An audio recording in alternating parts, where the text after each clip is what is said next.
Hello, and welcome to the Putrika, the first cut, I guess the first chapter really is the name of it, but Why She Must Perish. This was a really fun kind of side entry. It was a bit a bit of a surprise, but which is probably why most of you were like, wait, what is this? And that's okay. So first off, though, I'm going to talk about today. This is the rap party. If you're listening to this, I played through Putrika, kind of giving it like a kind of critique and commentary as I went through the series, and this is kind of just a capstone. So I'm going to be talking about the whole series as like in its entirety, talk about the characters, what I liked, what I thought could be maybe improved, or things I thought I was maybe disappointed by. But ultimately, it's about talking about what made it great. And it's just going to kind of be my capstone thoughts. Because this was a much smaller series, it has a smaller cast of characters, I probably won't be talking as long as I have other rap parties, but that doesn't mean that there isn't stuff here I want to talk about. There's plenty. I had a good time with it, and I'm really grateful that I got the chance to play it. I'm going to turn the music down just slightly. Thank you so much to Kagami Games. They are the production team that translated it and started sharing it. I know they translated it in English, and I believe in a few other languages, like I think Spanish and Chinese are in there, but I'm not 100% sure on that off the top of my head. But, that's, there's kind of like a newer, smaller, like, publishing team that are, bringing translations over from visual novels that, were published in Japan. So, thank you so much, Kagami Games. They reached out, were saying, hey, their creators are interested in playing our game, and when I reached out and talked to them, they're like, absolutely, we'd love to have you play this game, and they even want me to play others of their titles in the future, so there's a good chance we'll see them again, because I try and always make room on the channel somewhere, somehow, for smaller developers or publishers, because I want to support the genre. Visual novels are some of the greatest stories I've ever read. They're some of my favorite games I've ever played. And I think if we want to see more, we need to support the developers and teams that are doing their best to bring them to us, whether they're translating ones that already exist or trying to write originals. I think since the last time we've had a rap party, Pixel Fade has officially been retired, which is really sad because I played all but one of their games. Well, no, okay. There are two games, technically, I haven't played on the channel. One was the Kaori After Story, which is a kind of a follow-up to one of probably my favorite of theirs, which is Ace Academy, but it followed a specific ending with a specific dateable character whom I didn't feature on the channel. I'll probably play that on my own rather than on the channel. I was thinking about it, but I might just do it on my own. The other that we haven't done yet was the recent edition, which was a sci-fi one, which honestly I think I might still play. I want to fit it into the schedule, but I own it, and unless it gets literally deleted from my account on Steam, I can play it. And I highly doubt they'll have any issue with me playing that game, because unless somebody literally buys the rights to that title, I don't think anything's going to happen to it. Kind of sad to see a developer, though, like that, because it's a Western developer making visual novels, and they had some pretty decent success, but they said from day one, they're like, wow, this is a business. It ultimately was a passion project, and it's time for us to move on to other things. So, kudos to them. Anyway, enough about that. Kagami Games, thank you so much. Anytime I can support a small studio, I will do so. Now, jumping into this, you will find that there is a lot to go into here, but it's also not the most complex of the games I've played before. So this will be pretty straightforward. I'll kind of talk about the setting and the thoughts about it and the characters, kind of wrapped up all together in one. But the one thing about the game that if I had to start off, I have to say there is a slight disappointment to the game. I still feel like at the end, I was asking some fundamental questions. Now, granted, this is the first chapter. The idea is that they're going to be slowly releasing and or slowly translating like segments of this game, so it's a greater narrative, but it's being bundled in smaller packaging, which I can get, especially if you're trying something out that's new. You got a lot more risk involved, so I can totally understand that being a problem. So when I look at this, we have to remember this is technically a first part. There's still a lot more world they want to explore. So I can say this with a grain of salt, understanding that, hey, this isn't the finale of the entire world and what's there. There's still a lot of mysteries to unravel. But frankly, I just don't understand in this world, how much of magic is real. We have confirmed by the end that devils are real, angels are real. They have an actual war and they fight, and the mortals are kind of caught in between, but they're supposed to not get involved. So those rules are really a little fuzzy. But it also has a very strong emphasis in kind of playing out this storyline that for a while, where it plays up this idea that magic isn't real. That a lot of the paranoia that fueled the witch hunts that we see kind of cyclically recurring in the story are fueled by paranoia and justified by, having bad thoughts about outsiders or neighbors, foreigners, or those of other faiths. It's a very typical human history story. We've seen that all too often, and still today it happens. However, we also saw examples of things that were blatantly actually magical. We have a puppet child created by a devil, like an artificial life form, who was able to use a corpse to make a second artificial life form. I don't know what else that could be besides magic. We have a soul that gets an essence or an echo trapped inside of a gemstone, and then it leaks out and starts influencing the people around them, and especially because that gemstone became the core of what was this artificial humanoid. We also seem to see we seem to see Remi wielding some kind of magic to drive off the crazy person that they encountered in the woods. We'll get into that a little bit, but I don't know. That is the biggest gripe I have with the story. I feel like it was trying to play both sides. Part of what I think made Fata Morgana really good was that when you're reading the story in Fata Morgana, it feels like magic is real, but as you continue down each of the stories, you slowly start to ascertain that, well, mostly magic and such isn't real. It's just what people perceived it as. Until you get to the end, when you do see that there is kind of a magic at play, but that magic had, I don't know, they were able to build it up in a way that where it was understandable and justifiable. And the funny thing about it was that despite the fact in that storyline magic was real, all the atrocities and the terrible things that happened that were just awful were all completely normal human things, and that's what made that story so good. I don't know if I would say that this story, as it has been created so far, has achieved something along those lines. Instead, it feels like the problem, which happens in a lot of writing, I'm talking many novels, amateur novels, professional novels, science fiction, basically all stories, you have the issue where sometimes the modem of your, uniqueness, something that makes your story stick out or tries to have its own message, becomes basically just this deus ex machina. It's just a fix-it or a MacGuffin or a convenient solution to a complex problem. If you do it right, that's not a bad thing per se, but it's easy for it to just kind of be slotted into oh, now it's fixed. And that's one thing that I feel like the story really suffered for. It had some really compelling, interesting problems to face that just kind of went away because of friendship and love.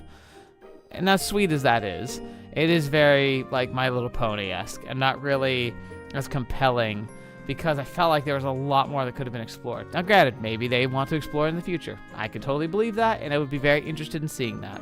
But as it stands, I'm looking at this and observing and kind of casting a judgment based on what I have seen and what I have access to. So that's kind of my stance on that. The game itself is well made. The art direction is fantastic. I know it's not everyone's favorite. I was hearing some comments that were kind of wishy-washy. Some people really liked it, some people didn't. I don't really care. I think it's an expressive art style. It plays a lot with light, which I think was really cool to see. And I think one of the reasons why they embellished gemstones so much is because it kind of felt like the entire setting was taking place in this almost mystical like time capsule gem of its own.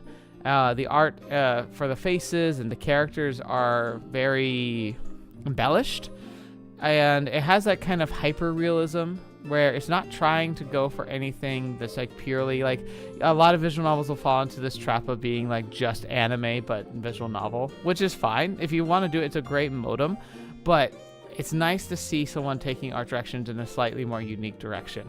Not purely, like you definitely can see art in similar styles in other places, but it is unique enough that it sticks out, and I think it's something that's worthy of note. All the characters are very beautiful. They look very enticing and interesting.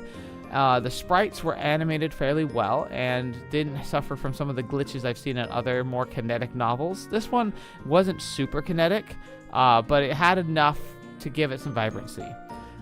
They also played a lot with shadows, which is kind of fun. Like, this is a perfect example of like the scene, like when they want to be dramatic, they really play with darkness to the point where it almost can be hard to see, but it's never to the it's never like the Godzilla movies type of bad, where like you're like looking at it, you're like literally I can't tell what's going on. You could always tell, but it plays with that darkness, especially in juxtaposition to the majority of the art, which is very light filled and very reflective and very like sunny. So when they do play with that dark tinge and that dark atmosphere, it really kind of hits harder. So I can really appreciate that. I think that was very well done. That's like, there's the biggest praise I want to give this game is its effective playing with light.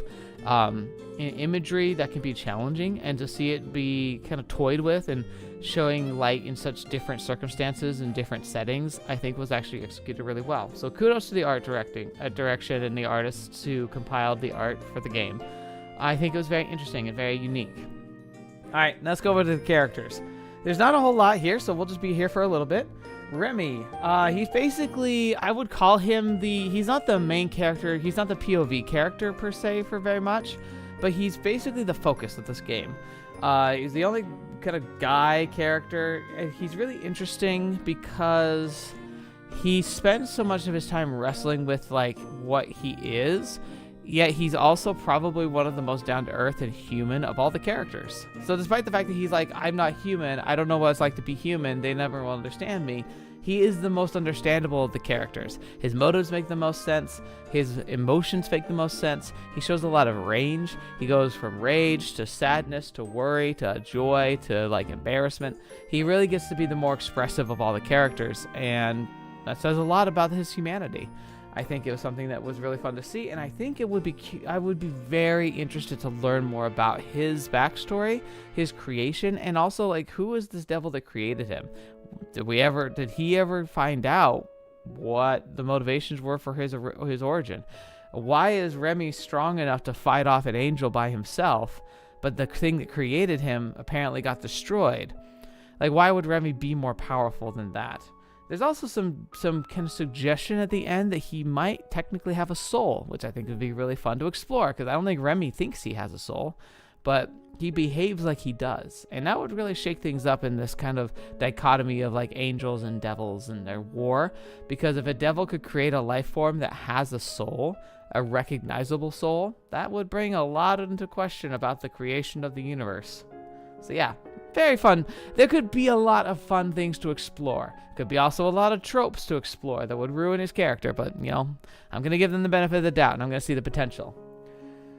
Next I want to talk about Rubia. She's probably my favorite character. Again, there's not a whole lot of choice here, and she has some direct flaws.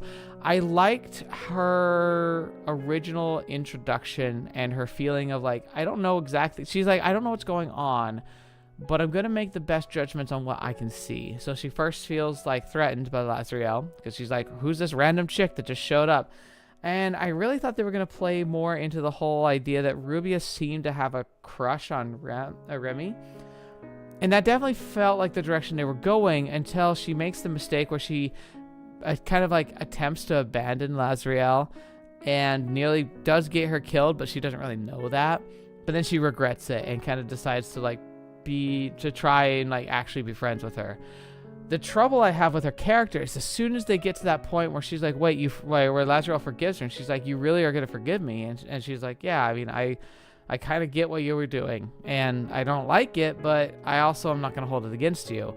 And she's like so impressed by that she has a completely different personality. Like, and she also goes from like, you're a threat to the guy I think I have a crush on, to the like, I ship you two so hard, I'm going to make sure you go on a date together. Which is funny because that kind of is a human thing. That is something that happens in real life, and I've seen it happen in real life, but it doesn't feel quite earned. And I think it's just because we don't get enough time to see Rubia like grow. She kind of has a switch flip growth moment, and that's really all she gets as a character.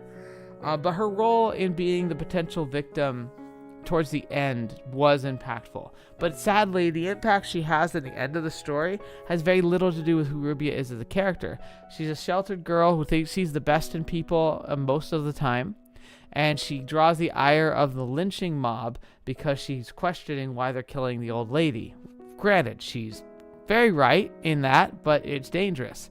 What is cool is how like the later antagonist character, the angel, takes pity on her. So I think Rubia inadvertently was also a vehicle for one of the most interesting aspects of the story. And I think we'll go up to her next, to Ansh. Ansh is an angel who's trying to connive to trap Remi into breaching his contract so she can destroy him. She basically sees him as an abomination. She sees him as a something that should never have existed, and she feels like she's doing like heaven and the humans a favor by trying to excise him.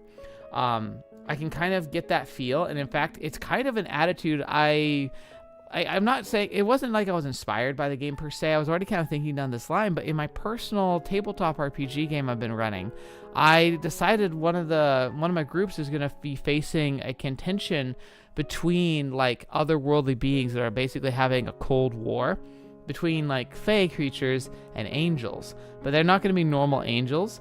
The idea in this world that I'm playing with is that the angels were caught up in a war where something came in from outside the universe and basically declared war on the gods and tore them to pieces. They had a kind of like a rebuilding of the world, and a new pantheon has been born from the ashes. But these angels were beings that were around at the time who basically got abandoned by the gods when they were afraid. And they couldn't do anything to stop what was happening. But eventually, like the heroes of that time were able to pull out a win. But now they feel detached from any of the divine beings that are now rising up as angels. Like, they'll have their own servants, but these are like pre-existing angels. And they believe that creation itself was the flaw. That the humans and the other sentient races were the ones that invited the evil in. They were the ones that twisted the world about and nearly destroyed everything. And the gods that were once like their sovereigns were destroyed because of the hubris of like mortals. So they still exist as these beings of like justice. Like, they stand for truth and light and righteousness. However, they're being twisted. Kind of like Ansh displays in this game, which is why I found that really fascinating, is that like they're motivated by like defending the right and defending the light against the darkness, but they've stopped seeing things objectively. They basically see anything that isn't pure good as disgusting and worthy of destruction. So while they're angels and they ultimately are trying to fight for good, they have no mercy. And what is justice and law without mercy?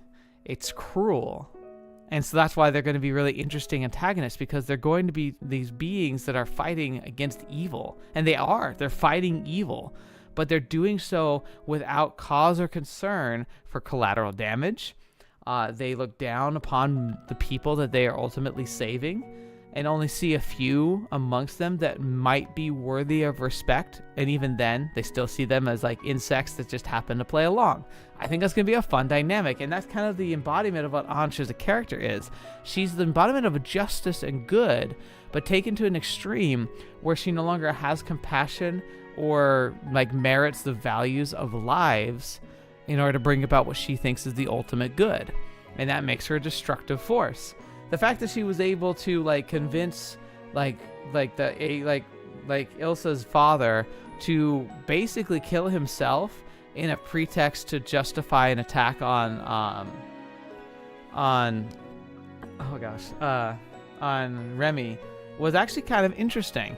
The problem I had with it was that if Ansh is just allowed to like knowingly fake a death that looks like it might have been committed by like the servant of a devil, and use that to say, oh, looks like you killed a human, now you get to die, that shouldn't work.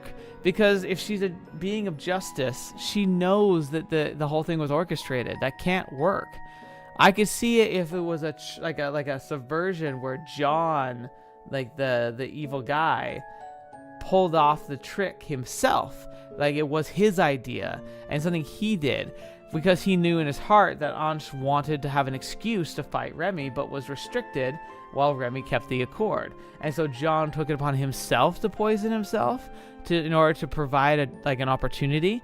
That would have made more sense to me. I think that would have been really well done if that had been the choice, instead of making it some arbitrary plan that Ansh was like, oh yeah, this was what I wanted to do. I think that really sullied the character that they had been building with her. So she was interesting, but unfortunately a bit of a disappointment. Let's see. Let's just talk about John real quick. As an antagonist, he was kind of meh. Like, I like that he gave context. I think it was really like sad that his whole motivation was that he was denied the love that he really wanted. He instead married the sister of the girl he loved. But then as soon as he realized that the original woman had a child, like he was like willing to like literally watch his family burn if he could be back with his first girlfriend. Like that's just a sad way to go. It makes a great antagonist. Like I don't really mind it as far as a character, especially a temporary character goes, but my gosh, what a scumbag. Like the worst. Yeah, no, like it lists here as a character Blackwood, who's like the priest of the village. He's barely worth mentioning. He's just another scumbag. Great idea of the dichotomy of like a man who claims to be good but is evil at his heart. And I think that's the whole idea, that like ultimately the story is supposed to be about things that have the appearance and the history that would seemingly make them evil or evil inclined tend to be the good people. And there are people who use righteousness or perceived righteousness as a shield to hide their actual like filth, or they're misguided in what they believe is justice, and that justice is being misapplied, which I think it's kind of cool because it is an interesting commentary on the world itself. It's kind of a pessimistic view, but it also has a little bit of hope in there too. And it's supposed to be this idea of like the world's not black and white. It's a vast series of grays. Yeah, I guess we'll talk about Ilsa as a character. I loved her story, because at first it just felt like this kind of arbitrary witch story that was like, oh, it's actually just a big misunderstanding. And that was John's original perspective of it, or like the story he wanted to publish. What I liked was then the reality was how she was contending with her own feelings. I think it's like some people feel like it's on the nose. There's a lot of like debate or talk about like, oh, DEI, or like you're trying to overrepresent these people, like people who are minorities. It's like, no, if it's done right, you're telling a story that has roots on very real experiences of real people. And growing up myself in a very conservative like city from conservative parents who are very religious, the idea of like someone falling in love with like a girl falling in love with a girl, or a guy falling in love with a guy, homosexuality in general, it was something I had no like understanding of or real appreciation for, because it was something that was like to be kept at arm's length. Now, like, I knew people growing up who were very hostile against it. I never was. I figured it was kind of like, hey, look, do whatever you want to do. Like, it doesn't bother me. It doesn't interfere with me. Like, why would I care? But I also was pretty removed from it and had really no true empathy for it, because it just seemed like something that just happened other places. Like, it was something that it basically was something it was say I imagine was like in the stories, because I just couldn't really quite wrap my head around it being real. And in fact, one of my most embarrassing memories to this day was when I had an instance where we had a transfer student coming to our class who very clearly made it very clear eventually that he was homosexual, and he had caught feelings for me, and I did not handle it well. I didn't do anything too cruel, but I just basically started avoiding him because I was scared and like unsure of what to make of that. I just definitely didn't have feelings like that. I never have, and like I've definitely considered like not considered, but like then I like wondered like what must it be like when you wrestle with those types of feelings, and like how would you know? Because all I know is that like I just don't feel that way. Like I never have, and I don't think I ever will, because it's just not who I am. But doesn't mean I can't have compassion for people like that, and I should have handled it better. Granted, I was in high school. I didn't handle most things very well, and the times where I've had to reject people's affection, I was terrible at it because I hated the idea of making people upset. So I was just awful. I was one of the worst people you could have a crush on, because I didn't know how to tell you that I didn't see you that way, because I was scared, and so I just would inadvertently lead people on, and it sucked. And it happened more than it should have. Okay, anyway, sorry, enough of that. Ugh. Personal trauma, done. Anyway, I thought Ilsa's story was very sweet. I liked the real story a lot more. It was super tragic, and I think it was very well thought out and executed. I thought it was a very fun exploration of her character, and set the foundation for the cursing that she kind of left in her echo. And that's where we get to Lazriel. Lazriel is formed from the corpse of Ilsa and has a kind of anchor gemstone that's supposed to have like a portion of the soul of Ilsa, and it's kind of like the heart of like who Lazriel is. That was a really cool flip. I think the most disappointing thing was that we seem to be just kind of moving on from that like horrible trauma that still like should be staining like the remnants of Ilsa's soul. It felt like we got a bit of a resolution to that well too quickly. I think it would be more interesting for Lazriel to explore those feelings, or to have to contend with them, because she was tipped by the tipping point of like becoming like basically like a living curse, an embodiment of just pain.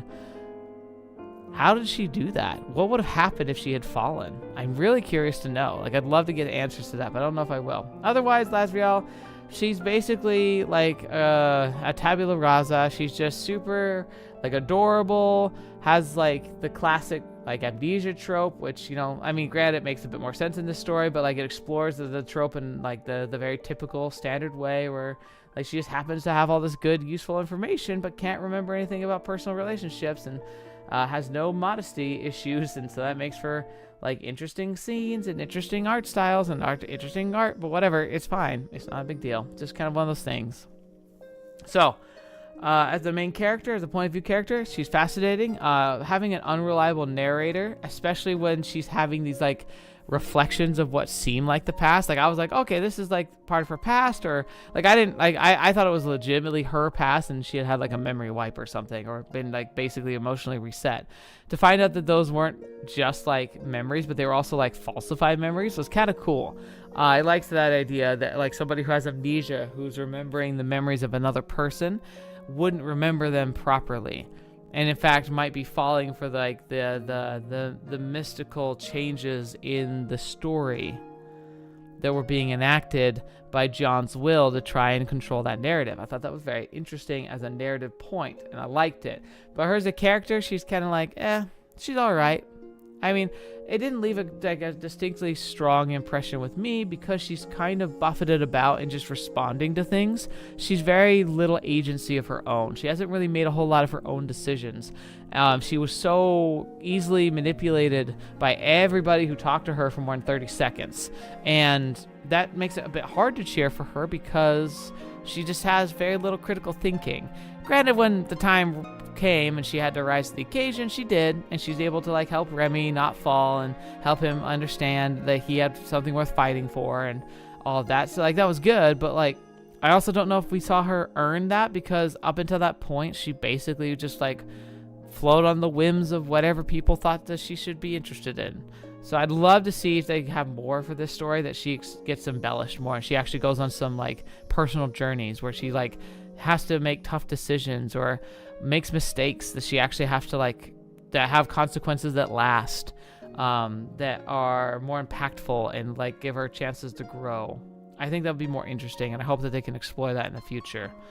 Again, the only other thing I would say is like I really want to know more about the devil-angel war, and I want to see if angels can make mistakes. Like, can they fall? Can they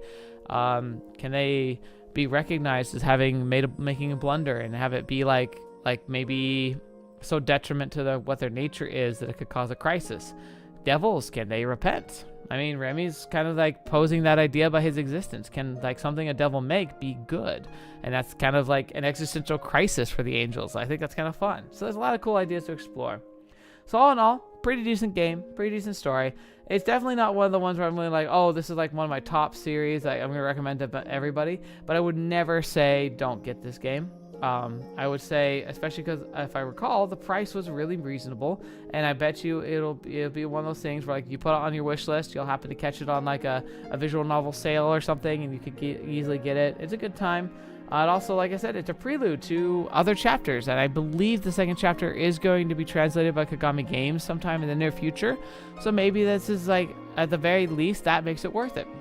Read it yourself, or remember the playthrough, and jump into the next chapter when it comes out. I'll be looking for it eventually, although I probably, for the sake of the channel, would rather wait until all of them, how many chapters there are. I think I said there's supposed to be 5. When they all come out, I'll probably want to continue the series, because I don't like having big gaps, especially on stuff on YouTube. I'm willing to accept it occasionally because it's just inevitable, but if I can wait, I would rather wait and have all of it be out and ready. Like a good example was Mamiya. Mamiya was a great story, but the gap between like parts 1 and 2 and then part 3, which is the last part, was so big. I almost forgot that part 3 was coming out until it just kind of dropped. And I was like, oh my gosh, it's here. Like, but I don't know if I'd like to avoid that. So in the future, Kagami Games, if you happen to listen to this, it was a great game. I look forward to looking to your other titles. As far as this series goes, I personally would probably wait for the other chapters if they're going to get translated, because I would rather finish like chapters 2 through 5 all at once if I can. But I know that might take a while, so it might be a bit before I come back to this series in particular, but that's okay. I wish you all the best support if you were ever to listen to this.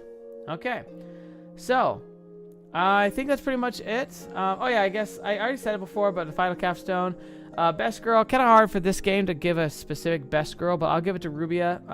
She's the character I feel like I would be most interested in spending time with. Like, the pool's pretty small, but she at least seems kind of fun. So I could see myself getting along with her, even if she's like a little bit, kind of like a little sister bratty kind of character sometimes. Like, that can kind of score some points. And again, she's also pretty young, so like maybe when she gets older, she'd be a lot more fun to be around. But she's definitely the most interesting of the characters to me, just because I feel like she had a lot of potential for her personality, and I'd like to hope that it'll get better. But yeah, thank you so much. I appreciate it. I really enjoyed the game. And it is probably time for us to wrap up, which means I'm going to do the formal announcement of the next game we're going to play. Now, granted, I'm taking a look, kind of like I thought, not really anybody here, so that's okay. I don't expect a lot of people to show up for these, especially when, you know, I'm doing them in a slightly different pattern than usual, which means that people have no idea if they're available or not when I come to these, but that's okay. Because I have a feeling that whilst I'm going to announce the next game and kind of talk about it a little here towards the end, I'm going to have another conversation about it, basically saying the same things when we start episode 1 of the next series next week. But I guess we'll get to that when we get to it. Thank you so much. I'm going to kind of phase out the music real quick, and then I will introduce the next game that will be featured on the Blue Shifting on the Wednesday slots for the rest of this year, probably. So just give me a few seconds and we'll be right back.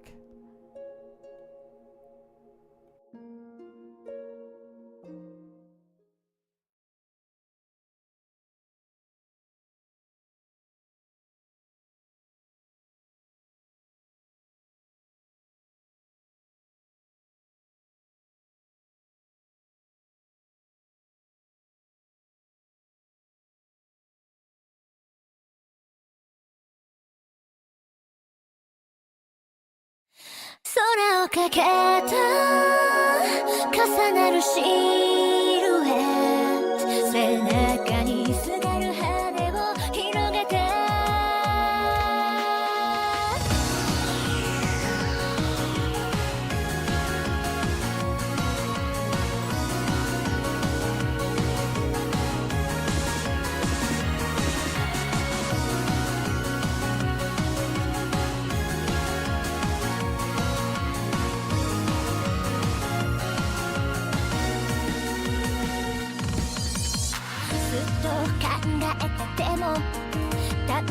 このままじゃダメだよね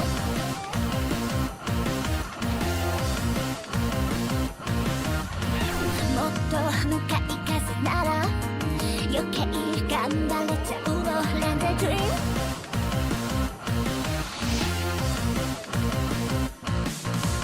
青い彼方の飛行機雲まで競争空をかけて君が笑ったそれだけだから高く遠くへ飛べる真夏の風潮の香りみんなの声が私の勇気の翼空をかけた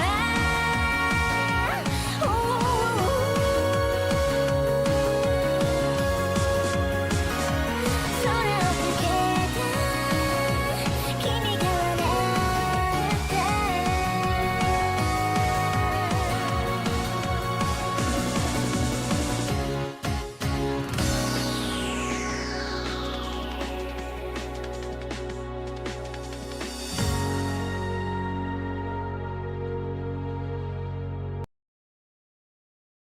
Okay. So normally I just leave things at this, but we're gonna talk for a real quick second, okay? If anyone's here, it looks like someone's here. Go text me. Hi, how's it going? Didn't know you were here. So you said that you had the game downloaded on your computer for 4 months and haven't opened it yet. Are you talking about Okada? Because same. Okay. I'm gonna talk about this in depth on Wednesday when I post my first video for this series. But I'm gonna say it now for anybody who has showed up here or who's curious, because like a lot of people who know when this like goes live, maybe like wake up in the morning, they're gonna be like, "What is this?" And I'm gonna be like, "Yeah, so yeah, Okada." Okay, so yeah, so I'm gonna give some context here, right? You remember the poll, the first poll we've had in the channel that had controversy. Well, we had receipts that showed up about a week after we had the poll. And that sounds weird, but here's the thing. Hear me out.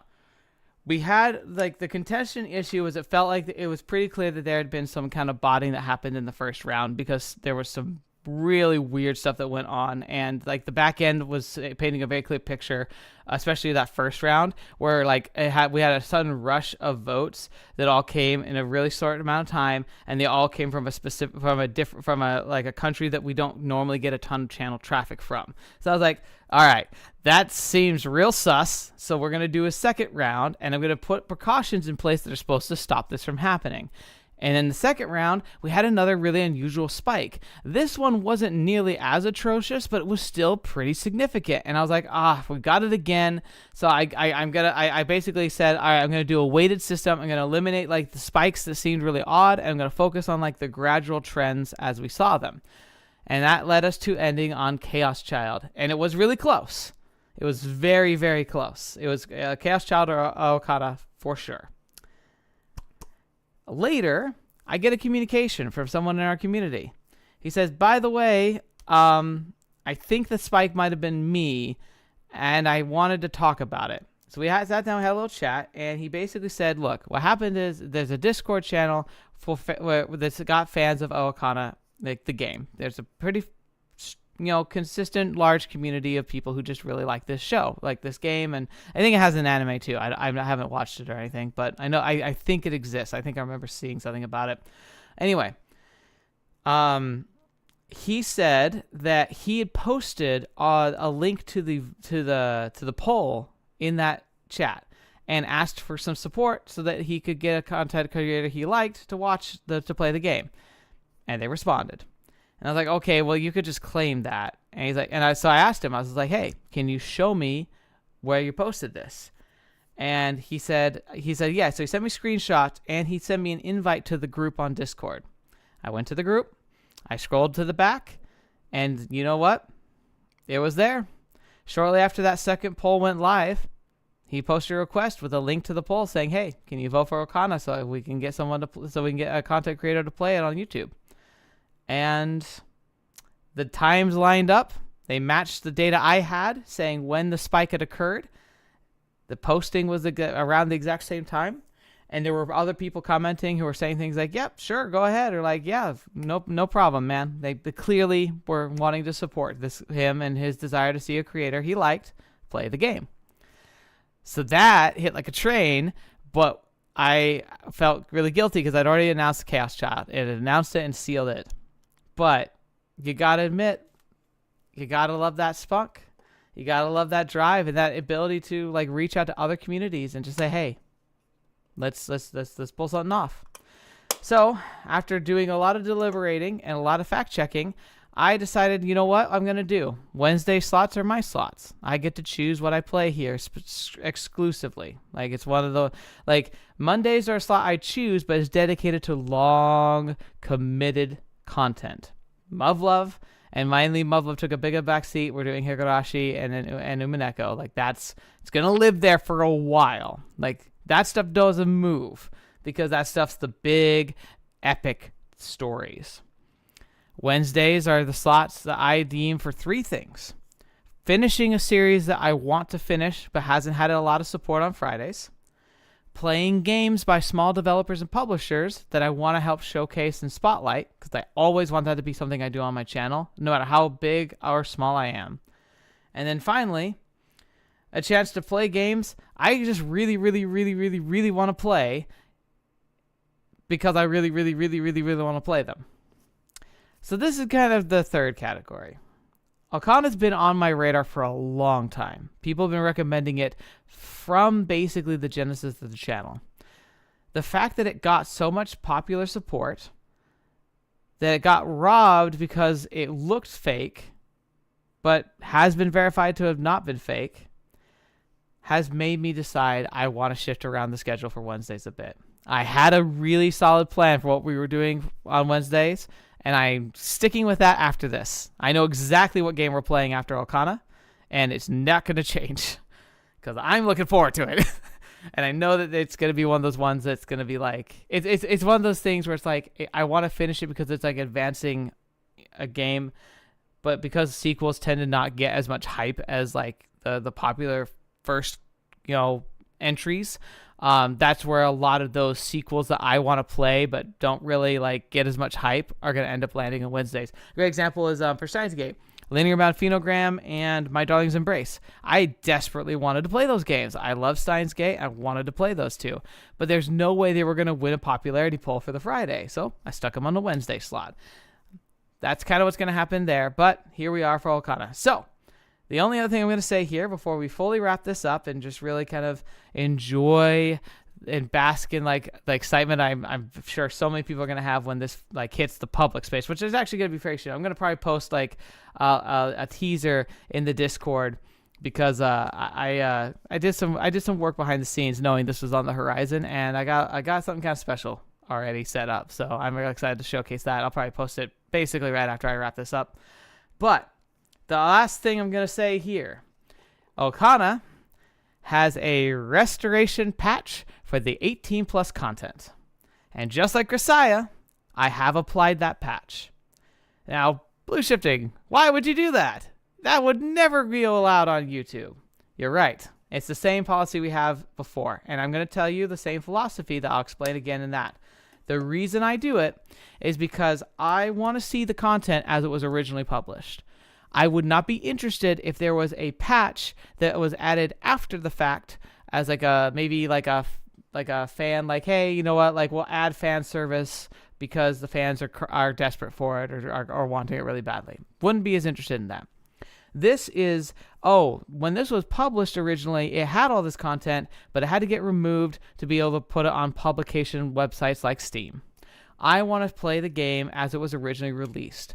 I will do so. I also have the power of editing, where I will cut out the stuff that YouTube will absolutely despise and would never allow, but I'll talk about it afterwards, because I think that it's an important part of the story. I had the exact same thing with the Trails of Grisaya, and I think it was good, because it gave some interesting context, where I was saying, genuinely for Grisaya, I'd say 80% of the time, the romance scenes that I couldn't post on YouTube were a detriment to that game, which is kind of sad because a lot of times the romance scenes are actually a good thing. They help embellish a relationship. They help, make an intimate moment that helps give you flavor and context for the relationship. Some people see it as just smut, whatever. I think it's an integral part of the story, especially when it's the original vision of the creators. So I want to see it because the creator put their stamp of approval on it. But in Grisaya, it really felt like as soon as those scenes kicked into gear, most of them were just box checking. It was just like, oh, we're going to have this scene and we're going to make sure it has these specific fetishes so that we have fans that are engaged. And I think that's a detriment to the story and the genre and the game itself because it just felt so soulless. Because there's been plenty of romance scenes in other games that absolutely add to the game. But I want to see the game in its entirety. So Okana is going to be the same. I'm going to have all the content in. I will have to edit some things out. I'm sure we're going to see the coconuts coming back. We might even see a peach here or there, but that hasn't happened in a while. And yeah, ultimately, I'm going to get the full experience. And while I'll cut out those scenes, I'm going to talk about them because I think it's important to be able to give that context of saying, hey, I think this added to the story, or I felt like that was kind of in bad taste. But yeah, anyway, wow, I rambled about that a lot. Okay, thank you so much for being here. Anyone who's here listening live, or anyone who's here in post, watching this in the playlist or the log, I hope you're excited for the next series. If you haven't, go check this one out. Again, it'll be coming out on Wednesdays. Very excited to be playing the game. Hopefully, those of you who haven't played it, like Gotexen, like I hope you play it too. Like you can kind of like play ahead of me a little bit and then watch what I play. I mean, we can kind of compare notes as we go. Kind of you have your reaction to it, and then I'll have mine, and you can kind of see that. That's a great way to digest content for the channel because it supports the original developers. It lets you have your own like natural experience, and then you immediately kind of get to have that whole community. Like, what do other people think of it? If I could recommend a way to digest content on this channel, it would be basically read ahead of me and then watch the videos and like kind of share what you thought at the time or what you think of my thoughts and all that. That's a great way to kind of make this a really fun like experience for everybody. Anyway, thank you so much for being here. Thank you so much for being part of the channel, for sharing this with me. I am going to kind of replay this intro, let it play out, and it's going to be the end of the stream. But thank you all so much. I appreciate you all. You have a great rest of your night, and I will see you all in the next video. Bye, everyone.「